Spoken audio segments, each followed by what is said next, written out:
What's good, everybody? I'm Beast the Dragon, and I am making a comic book. Hey, you know what has nothing to do with comic books, and I don't have a good transition to talking about? The theater! I know someone who is a big movie buff, and they drag me there often to watch films.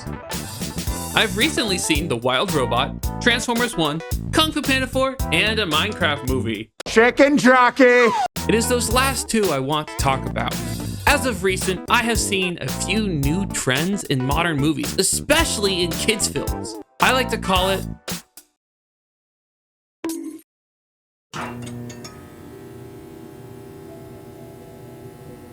I don't think anyone will disagree that TikTok, Instagram Reels, YouTube Shorts, and other minute or shorter videos have become popular in the past years. I too am guilty of enjoying these bite-sized videos and doom scrolling forever. But even then, I prefer the longer videos of the main YouTube page and movies to be at least over an hour. But the modern scene of short-form content has shaped how adults view kids' attention span. Scenes get shorter and more whip-cracky. Like every second they have to fight for more viewer retention. Replayability and attempts to become meme-worthy occupy the mentality of story writers, so the actual story takes a backseat to comedy or becomes hyper-compressed. For me, the most notable variation of this is in a show called Ninjago. I spent days of my childhood obsessing over this show. Looking back, I felt like there was a lot more of the show than there actually was. Seriously, it blew my mind that the first seasons had 13 episodes. The modern iteration of Ninjago has around 20 to 25 episodes that are now 11 minutes long. Factor in the intro, which is shortened and stripped of personality, and you realize how much is taken away by shortening the time. So what are the consequences of this? Some may think that the episodes are just divided differently. Shouldn't 22 minutes and 13 episodes relatively go into 11 minutes and 24 episodes? The short answer to this is tension, character, and pacing. One of the most memorable characters in Ninjago is Pythor. He is a personal favorite of mine, but he wouldn't be nearly as impactful if his time with Lloyd was shorter and his betrayal was quickly initiated. Spoilers, by the way. A similar villain from modern Ninjago is Prince Kalmar.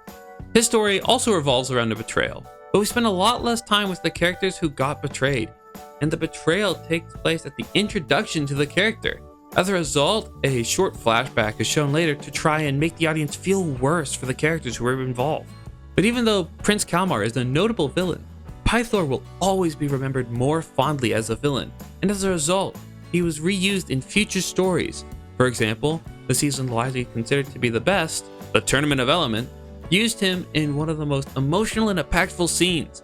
But this isn't my only problem with modern media. I also have a problem with this.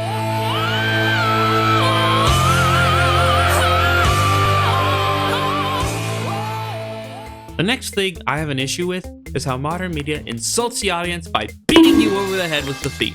Don't get me wrong, it isn't a crime to be on the nose or directly say the theme within media.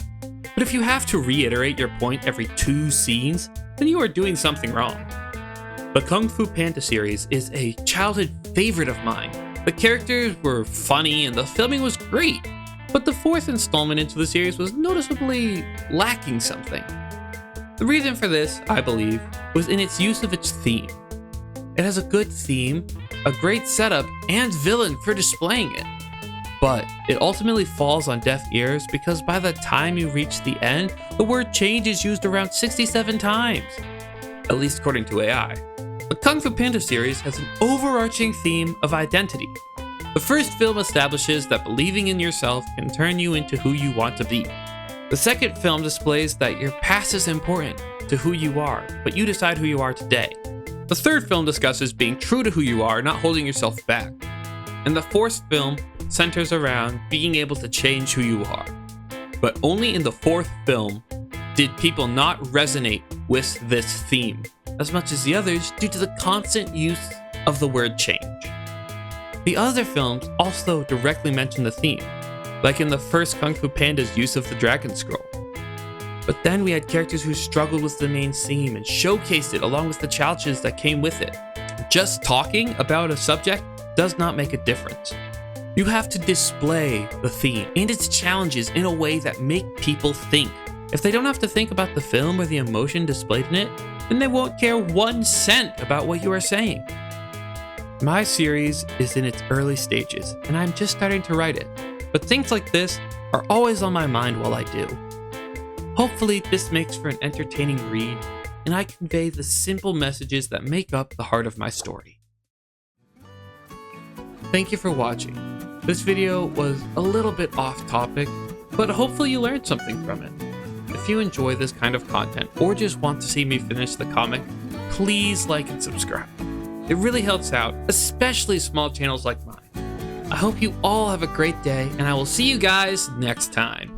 See ya!